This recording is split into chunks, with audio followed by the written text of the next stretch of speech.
गुप्त साम्राज्य का विस्तार कहाँ तक था, क्या विशेषताएं हैं, ठीक है, संस्थापक कौन रहे हैं, किनके सामंत थे, तो पूरा पढ़ने वाले हैं हम। तो इस वीडियो को पूरा देखना है आपको, और चैनल पर अगर आप नए हैं तो चैनल को सब्सक्राइब जरूर करें।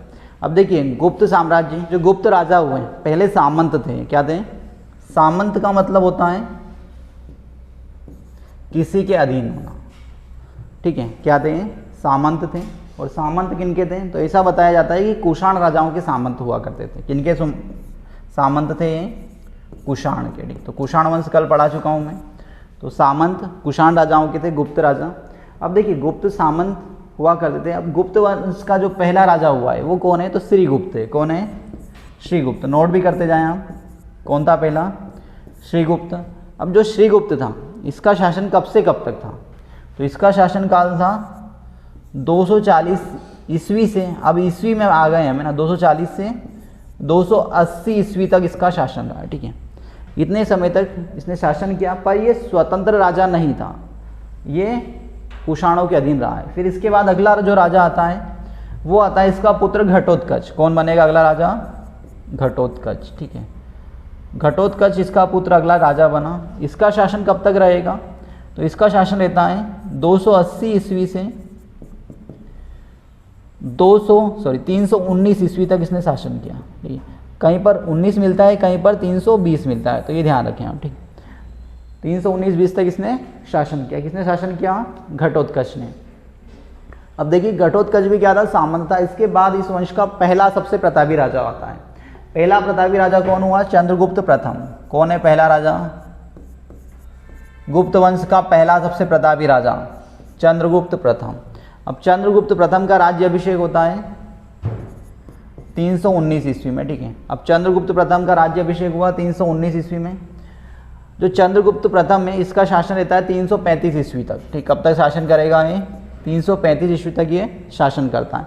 अब देखिए, ये इस वंश की स्वतंत्रता का जन्मदाता हुआ। क्या हुआ? ये स्वतंत्र राजवंश की नींव रखी इसने। क्या रखा? स्वतंत्र। स्वतंत्र का मतलब हुआ कि अब ये किसी के भी अधीन नहीं है, किसी के भी सामंत नहीं है। कई बार प्रश्न पूछा गया, पीएससी प्री में भी आया था कि गुप्त वंश की स्वतंत्रता का जन्मदाता कौन था, या स्वतंत्र राजवंश की नींव किसने रखी? तो स्वतंत्र राजवंश की नींव कौन रखेगा? चंद्रगुप्त प्रथम। और गुप्त वंश की नींव कौन रखेगा? तो श्रीगुप्त। और ये स्वतंत्र हो गए, ठीक है। अब देखिए, जो चंद्रगुप्त था इसने लिच्छवी राजकुमारी, कौन सी राजकुमारी? लिच्छवी राजकुमारी कुमार देवी से विवाह किया था। लिच्छवी राजकुमारी कौन थी भैया? कुमार देवी। कुमार देवी से इसका विवाह हुआ, ठीक है। और इसने अपने साम्राज्य को स्वतंत्र करवा लिया। जब ये राजा बना तब इसने चलाया 319 ईस्वी में गुप्त संवत। क्या चलाया था इसने? गुप्त संवत चलाया इसने। 319 ईस्वी में कौन सा संवत चलाया था इसने? गुप्त संवत चलाया, ठीक है। अब इसके बाद देखिए, इसका अगला जो उत्तराधिकारी बनेगा वो बनेगा समुद्रगुप्त। इसका उत्तराधिकारी कौन बना? समुद्रगुप्त। समुद्रगुप्त इस वंश का सबसे प्रतापी राजा हुआ। इससे बहुत ही महत्वपूर्ण प्रश्न पूछे जाते हैं समुद्रगुप्त के, कई प्रश्न आए हैं। समुद्रगुप्त को भारत का नेपोलियन भी कहते हैं। क्या कहते हैं इसको? नेपोलियन। भारत का नेपोलियन क्या है? तो भारत का नेपोलियन किसे कहा जाता है? तो भारत का नेपोलियन समुद्रगुप्त को कहते हैं। अब इसे भारत का नेपोलियन क्यों कहते हैं? तो इसको भारत का नेपोलियन इसलिए कहते हैं क्योंकि इसने आर्यव्रत के 9 राजा, आर्यव्रत के कितने राजा? 9, और दक्षिणाव्रत के 12 राजाओं को हराया था। कितने राजाओं को हराया? आर्यव्रत के 9 और दक्षिणाव्रत के 12 राजाओं को हराया, इसलिए इसे क्या कहा जाता है? भारत का नेपोलियन कहा जाता है, ठीक है। ये बहुत पावरफुल राजा था, कई युद्ध लड़ा है, ठीक है। आर्यव्रत के 9 राजाओं को हराया और दक्षिणाव्रत के 12 राजाओं को। आर्यव्रत मतलब उत्तर भारत के 12 राजा, 9 राजा, और दक्षिणाव्रत मतलब दक्षिण भारत के 12 राजाओं को हराया इसने, इसलिए इसे क्या कहा जाता है? भारत का नेपोलियन कहा जाता है। अब देखिए, भारत का नेपोलियन कहा जाता है। और इसके दरबारी विद्वान थे हरीशयन। कौन थे इसके दरबारी विद्वान? हरीशयन, ठीक है। इनका प्रश्न बहुत आता है। हरीशयन का प्रश्न किस प्रकार से पूछा जाता है? तो प्राग प्रशस्ति किसने लिखी? हरीशयन ने लिखी। ये प्रश्न मोस्ट इंपॉर्टेंट है। क्या लिखा इन्होंने? प्रयाग प्रशस्ति, कई बार पूछा गया है। अब देखिए समुद्रगुप्त विष्णु का उपासक था। किसका उपासक था ये? विष्णु की पूजा करता था, ठीक है। तो विष्णु के सम्मान में ये वराह की उपाधि धारण करता है। कौन सी उपाधि धारण करता है?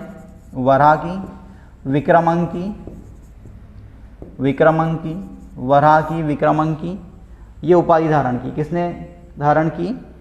तो समुद्रगुप्त ने। और अश्वमेघ यज्ञकर्ता की, अश्वमेघकर्ता, इसने अश्वमेघ यज्ञ भी करवाए थे, इसलिए इसने अश्वमेघ यज्ञकर्ता की भी उपाधि धारण की। और इसका शासन कब तक रहा? तो इसका शासन 335 ईस्वी से 380 ईस्वी तक इसने शासन किया, ठीक। बहुत लंबा शासन किया इसने। इसके बाद अगला जो राजा आता है इसी वंश का, इसका उत्तराधिकारी, इसका पुत्र बनेगा चंद्रगुप्त द्वितीय। कौन बनेगा इसका उत्तराधिकारी? चंद्रगुप्त सेकंड। ये विषय ध्यान रखें। समुद्रगुप्त का उत्तराधिकारी कौन बना? चंद्रगुप्त द्वितीय। अब देखिए चंद्रगुप्त द्वितीय का शासन कब तक रहेगा? 380 से 415 ईस्वी तक। कब तक शासन करता है? 380 से 415 ईस्वी तक इसने शासन किया। कहीं बुक पर 13 भी मिलेगा आपको, ठीक है। तो इतना लंबा इसका शासन रहा चंद्रगुप्त द्वितीय का। अब चंद्रगुप्त द्वितीय मैंने पढ़ाया था आपको पहले, शकों को किसने हराया था? विक्रमादित्य ने हराया था। तो जो विक्रमादित्य की उपाधि धारण करता है चंद्रगुप्त द्वितीय, ये सबसे प्रतापी विक्रमादित्य हुआ। क्या हुआ ये? जितने भी विक्रमादित्य हुए हैं उनमें सबसे प्रतापी विक्रमादित्य कौन हुआ? तो चंद्रगुप्त द्वितीय। जितने भी विक्रमादित्य हुए वो सभी विक्रमादित्य में सबसे प्रतापी विक्रमादित्य कौन कहलाता है? तो चंद्रगुप्त द्वितीय। चंद्रगुप्त द्वितीय सभी विक्रमादित्यों में सबसे प्रतापी विक्रमादित्य हुआ। और ऐसी अवधारणा है कि चंद्रगुप्त द्वितीय के दरबार में 9 रत्न होते थे। कितने रत्न होते थे? 9 रत्न होते थे, ठीक है।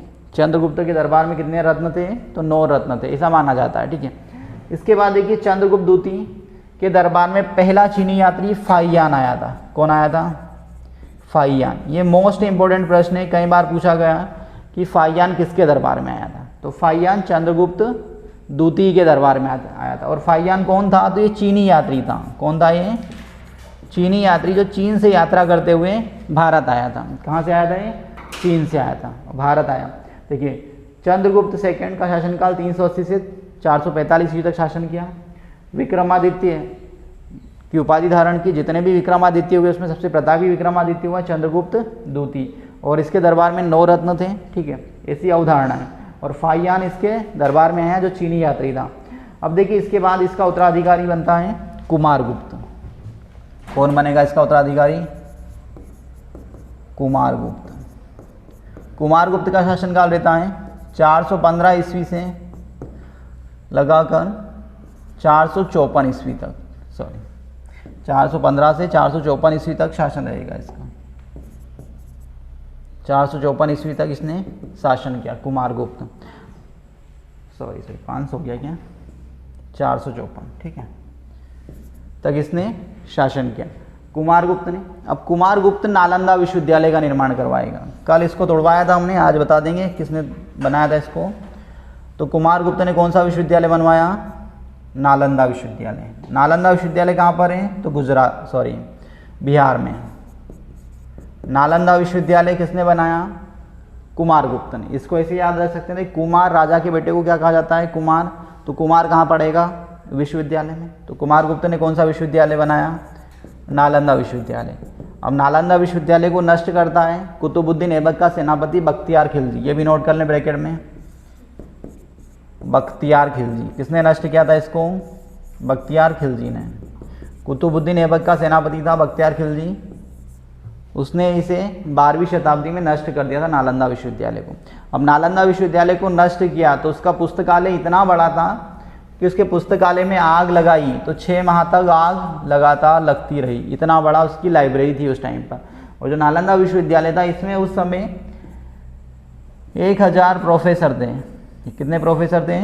1000 प्रोफेसर थे। और 10,000 विद्यार्थियों को मतलब 10,000 छात्रों को रहने की खाने की व्यवस्था थी उस समय। और 1000 क्या थे? वहाँ के प्रोफेसर थे, ठीक है, प्राध्यापक थे। तो इतना बड़ा विश्वविद्यालय था ये। और कुमारगुप्त ने बनाया। और इसको नष्ट किसने किया? तो बख्तियार खिलजी ने इस विद्यालय को नष्ट कर दिया, ठीक है। और 2016 में इसी विश्वविद्यालय को वर्ल्ड हेरिटेज साइट में शामिल किया गया है। 2016 में इस विश्वविद्यालय को किस में शामिल किया गया है? तो विश्व धरोहर में शामिल किया गया है। अब कुमार गुप्त के बाद आता है स्कंद गुप्त। कौन रहेगा अगला इसका उत्तराधिकारी? इसका बेटा बनता है स्कंद गुप्त। कौन था अगला उत्तराधिकारी? स्कंद गुप्त। तो 454 से इसका शासन रहेगा 467 ईस्वी तक शासन करता है। कब तक शासन करेगा ये? 467 ईस्वी तक। ठीक है, अब देखिए स्कंद गुप्त क्या करवाएगा भैया? तो वही गुजरात के काठियावाड़ में सुदर्शन झील, इसके पहले 3 बार पढ़ चुके हैं आप लोग। गुजरात के काठियावाड़ में सुदर्शन झील चंद्रगुप्त मौर्य के सेनापति ने बनवाई थी। फिर उसके बाद रुद्रदामन प्रथम उसका रिकंस्ट्रक्शन करता है, पुनर्निर्माण करवाता है। तो फिर यहाँ पर स्कंद गुप्त क्या करेगा? उसका पुनरुद्धार करवाएगा, फिर रिकंस्ट्रक्शन करवाएगा। ठीक है, टूट जाती है वो झील तो पुनर्निर्माण कौन करवाएगा उसका? पुनः निर्माण किसने करवाया फिर बाद में उसका? तो स्कंद गुप्त ने। ठीक है, किसका? सुदर्शन झील। गुजरात के काठियावाड़ में कौन सी झील है? सुदर्शन झील। ये प्रश्न कई बार आता है कि सुदर्शन झील का पुनः निर्माण किसने करवाया? तो देखिए 2 राजा ने करवाया, रुद्रदामन प्रथम जो शक वंश का राजा था, और दूसरा राजा कौन रहेगा? तो स्कंद गुप्त। स्कंद गुप्त ने गुजरात के काठियावाड़ में स्थित सुदर्शन झील का क्या करवाया? पुनः निर्माण करवाया। इसके शासनकाल में किसके आक्रमण होते हैं भारत पर? तो हूणों के आक्रमण हुए। किसके आक्रमण हुए? हूणों के आक्रमण होते हैं। विदेशी आक्रमणकारी थे जो भारत पर आक्रमण करते हैं। हूणों के आक्रमण होते हैं इसके शासनकाल में। और इस वंश का ये अंतिम प्रतापी राजा हुआ है। क्या हुआ है? अंतिम शक्तिशाली राजा। गुप्त वंश का अंतिम शक्तिशाली राजा कौन है? ये प्रश्न भी कई बार पूछा जाता है। तो अंतिम शक्तिशाली राजा हुआ स्कंद गुप्त। इसके बाद इस वंश का धीरे धीरे पतन हो जाता है। ठीक है, अब देखिए इसके बाद आगे बात करते हैं। तो इस वंश में स्कंद गुप्त के बाद कोई पावरफुल राजा नहीं हुए। ठीक है, धीरे धीरे इस वंश का पतन हो जाता है और इस वंश का अंतिम राजा रहेगा भानुगुप्त। कौन था इस वंश का अंतिम राजा? भानुगुप्त। कहीं पर इसका नाम मिलता है भानुगुप्त की जगह गोविंद गुप्त। क्या मिलता है? भानुगुप्त या गोविंद गुप्त, दोनों एक ही है। ठीक है, इस वंश का अंतिम राजा रहता है। ठीक है, अब देखिए भानुगुप्त का एक अभिलेख मिला है हमें, एरण अभिलेख, बहुत ही महत्वपूर्ण है। कई बार प्रश्न आया है इसका। एरण अभिलेख कहाँ पर है? तो एरण अभिलेख मध्य प्रदेश के सागर में है। एरण अभिलेख कहाँ पर है? एरण अभिलेख ये सागर में है, मध्य प्रदेश के सागर में एरण अभिलेख है। इसमें 510 ईस्वी में 510 ईस्वी का अभिलेख है। कौन सी ईस्वी का है? 510 ईस्वी का एरण अभिलेख है। और इस अभिलेख में पहली बार महिलाओं के सती होने के प्रमाण मिले। इस अभिलेख में लिखा गया है कि भैया जो भानुगुप्त का एक सेनापति था भोजराज। कौन था भानुगुप्त का सेनापति? भोजराज। भानुगुप्त के सेनापति का नाम क्या था? भोजराज। और भोजराज की पत्नी सती हुई थी 510 ईस्वी में। और इसका अभिलेख कहाँ पर है? तो मध्य प्रदेश के सागर में एरण एक जगह है, वहाँ पर ये अभिलेख आज भी लिखा हुआ है। ठीक है, और एरण को उस समय क्या कहते थे? स्वभोग नगर कहते थे इसको। क्या कहते थे? स्वभोग नगर। ठीक है, ये नोट करें आप। ठीक है, अब देखिए इसके बाद आगे बढ़ते हैं हम। जो ये वंश है गुप्त वंश, भारत में मंदिरों का निर्माण गुप्त वंश से स्टार्ट होता है। इसके पहले भारत में मंदिर नहीं थे। भारत में मंदिर बनाने की कला का विकास कब से स्टार्ट हुआ? ये प्रश्न कई बार पूछा गया है। तो गुप्त काल से भारत में मंदिर बनने लगे। ठीक है, ये ज़रूर नोट करें। तो मंदिर बनना स्टार्ट किया इन्हीं के शासनकाल में। इसके बाद देखिए सांस्कृतिक उपलब्धि के कारण इसे भारतीय इतिहास का स्वर्ण युग कहा जाता है। क्या कहते हैं इसे? स्वर्ण युग। ये प्रश्न भी कई बार पूछा गया है। सांस्कृतिक उपलब्धियों के कारण किस शासन कौन से वंश को भारतीय इतिहास का स्वर्ण युग कहा जाता है? तो भारतीय इतिहास का स्वर्ण युग हम किसे कहते हैं? गुप्त वंश को कहते हैं। इसके बाद देखिए आगे कुछ वन लाइन फैक्ट है वो देख लेते हैं। अब देखिए गुप्त काल में मंदिर बनना स्टार्ट हुए तो उस समय कौन से बहुत ही महत्वपूर्ण मंदिर बने? ये मंदिर आज भी उपलब्ध है। ये मंदिरों के अवशेष आज भी देख सकते हैं आप। तो देखिए गुप्तकालीन प्रमुख प्रसिद्ध मंदिर जो गुप्त राजाओं के शासनकाल में बनाए गए थे। तो देखिए विष्णु मंदिर कहाँ पर है? तिगवा जबलपुर में। ये आज भी देखा जा सकता है, आज भी है। इतने समय मतलब आज से मान के चले आप 1500 से 1600 साल पहले बने मंदिर आज भी ऐसे कैसे हैं। तो विष्णु मंदिर कहाँ पर मिलेगा? तिगवा जबलपुर में, मध्य प्रदेश में। शिव मंदिर भूमरा नागोदा, ये भी मध्य प्रदेश में है। फिर इसके बाद पार्वती मंदिर नैना कोठार, मध्य प्रदेश में, ये भी। इसके बाद देखिए दशावतार मंदिर ईंट से निर्मित है, ये देवगढ़ ललितपुर में मिलेगा, ये यूपी में मिलेगा आपको। इसके बाद शिव मंदिर खो नागोदा, ये भी मध्य प्रदेश में, ये प्राचीन मंदिर है, बहुत ऐतिहासिक मंदिर है मध्य प्रदेश के। और लक्ष्मण मंदिर ईंटों द्वारा निर्मित है, भीतरगांव कानपुर उत्तर प्रदेश में मिलेगा। अब देखिए ये मंदिर हो गए यहाँ के। अब देखिए गुप्त काल में जो कृषि भूमि थी उसे क्या कहते थे और कृषि भूमि को किस प्रकार से उन्होंने बांटा था।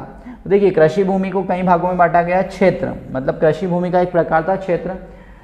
जो कृषि करने योग्य भूमि होती थी, मतलब जहाँ पर खेती कर सकते हो हम, उसे क्या कहा जाएगा, क्षेत्र। जिस पर आप एग्रीकल्चर कर सकते हो उसे क्या कहेंगे हम, क्षेत्र कहेंगे। फिर इसके बाद वस्तु, वस्तु का मतलब होता है जहाँ पर रह सकते हो आप। वास करने योग्य भूमि को क्या कहा जाएगा, वस्तु कहा जाएगा, ठीक है। फिर इसके बाद चरागाह, जहाँ पर पशु वगैरह चराए जाएंगे, जानवरों को चराया जाएगा, उसे बोला जाएगा चरागाह। फिर इसके बाद आता है सील, ऐसी भूमि जो जोतने योग्य नहीं है, मतलब अनउपजाऊ भूमि को क्या कहा जाएगा, सील कहा जाएगा। ऐसे प्रश्न पूछ लिए जाते हैं कि सील क्या है भैया, गुप्त काल में सील किसको कहते थे, अनउपजाऊ भूमि को सील कहते थे, ठीक है। और वस्तु क्या थी, तो जहाँ पर आप लोग रह सकते थे मकान बनाकर, उसे बोला जाता था वस्तु भूमि, ठीक है।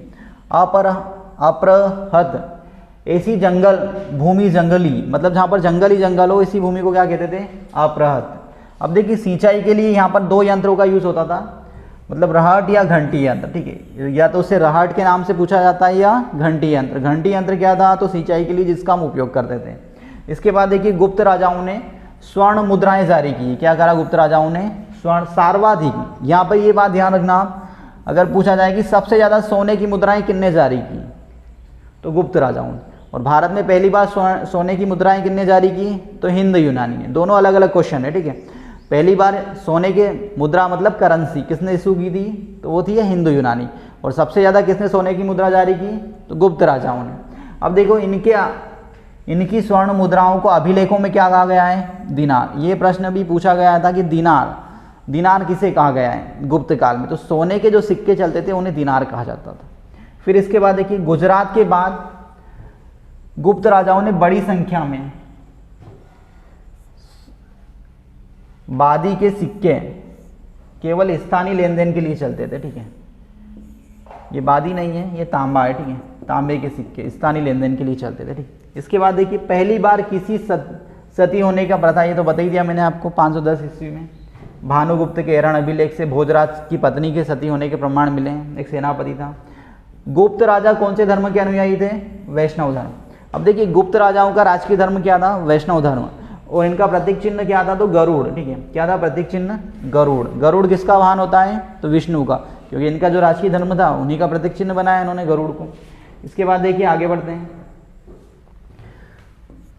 गुप्त काल में वैष्णव धर्म संबंधी सबसे महत्वपूर्ण अवशेष हमें कहाँ से मिले हैं, तो देवगढ़ से मिले, ललितपुर में दशावतार मंदिर से मिलते हैं। और ये कहाँ पर है, तो ये बेतवा नदी के तट पर मंदिर बना हुआ है। इसके बाद देखिए अजंता, ये बहुत ही मोस्ट इंपॉर्टेंट है, कई बार परीक्षा में पूछा गया है। अजंता में निर्मित कुल 29 गुफाएं। अजंता में कितनी गुफाएं मिलेगी आपको, 29 गुफाएं मिलेगी। वर्तमान में केवल 6 ही शेष है, मतलब जो 29 गुफाएं थी अजंता में, उसमें से कितनी गुफाएं आज, 6 गुफाएं। जिन गुफाओं में गुफा नंबर 16 से 17 में ही गुप्तकालीन है, मतलब गुफा नंबर जो 16 और 17 गुफाएं बनी थी वो कौन से काल में बनाई गई थी, तो गुप्त काल में बनाई गई थी, ठीक है। इसके बाद देखिए इनमें गुफा नंबर 16 में उत्कीर्ण मरणासन राजकुमारी का चित्र प्रशंसनीय, मतलब जो जिससे मर गई है कोई राजकुमारी, उसका चित्र बना हुआ, बहुत ही आकर्षक बना हुआ है, ठीक है, वो प्रशंसनीय है।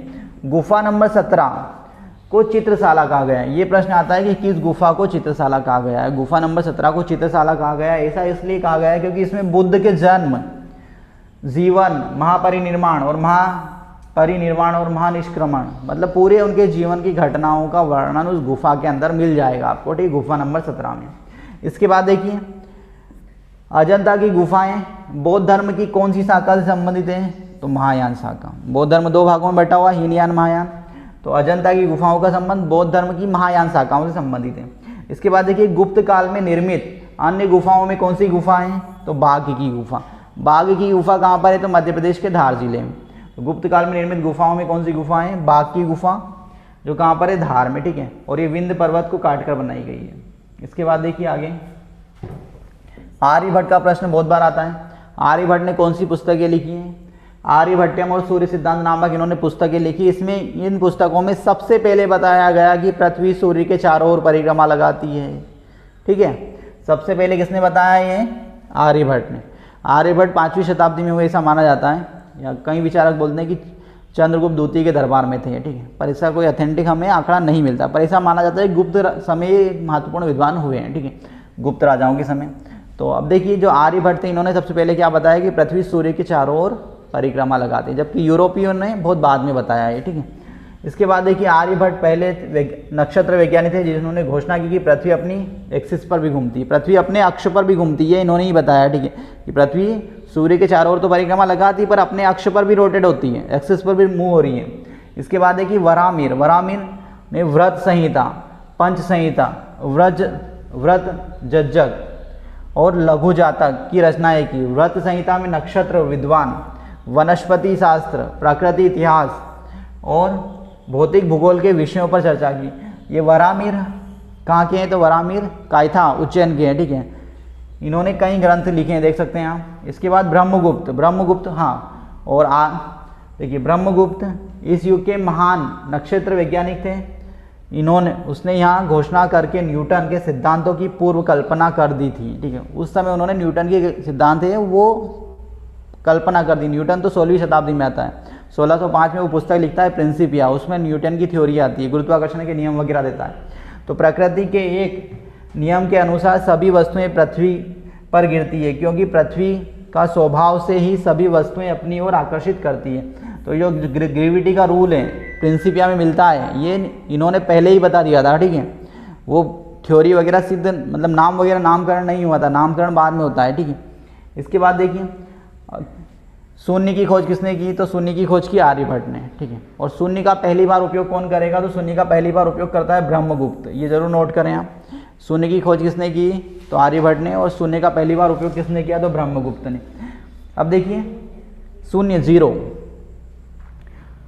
संस्कृत गुप्त काल के राजाओं की राजकीय भाषा थी। ये प्रश्न कई बार आता है, गुप्त राजाओं की राजकीय भाषा क्या थी? तो गुप्त राजाओं की राजकीय भाषा संस्कृत थी। ठीक है, इसके बाद देखिए आगे, गुप्त काल में चांदी के सिक्के को क्या कहा जाता था? तो रुपक्या, रुपये का क्या कहा जाता था?